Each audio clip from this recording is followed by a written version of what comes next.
टिकी रहे हमर रहे कौन कसूर हो, रहे कौन कसूर हो।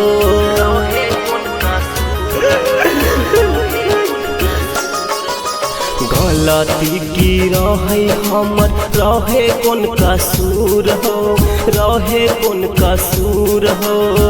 छीन लेल मायक प्यार कानी साँझ भोर हो। सब गंगा जल चढ़े तो हम चढ़े अखिया के लोर हो। सब गंगा जल चढ़े तो हम चढ़े अखिया के लोर हो। सब गंगा जल चढ़े तो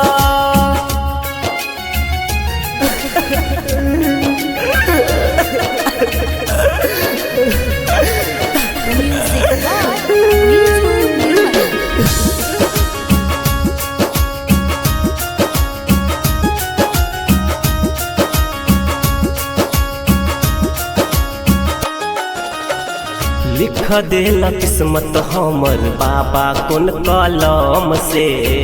डुगर कहैया हमरा देख सब जनम से, सब जनम से हो बाबा।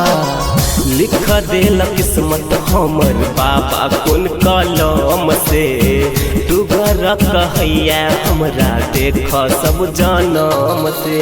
जलवा चढ़लिया हम तोहरे हम पूजलिया, सुन तोरे हम पूजलिया। सुनला ने कहियो हम चियलिया केतबो जोर हो।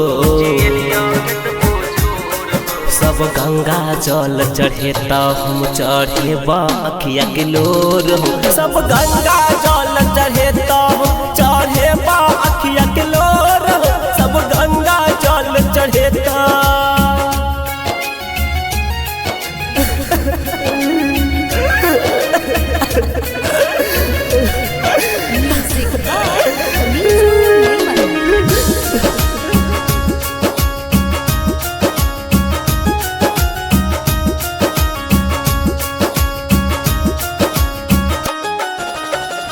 फोड़ के कपार मरबा तोरे आईसी वाला हो।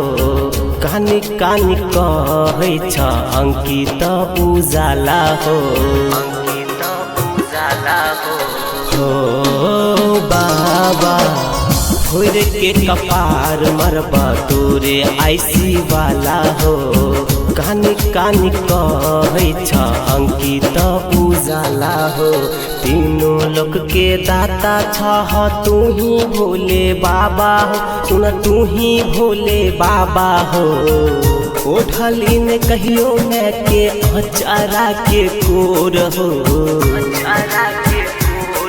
सब गंगा जल चढ़े तो हम चढ़े अखिया के लोर हो। सब गंगा जल चढ़े तो हम चढ़े अखिया के लोर।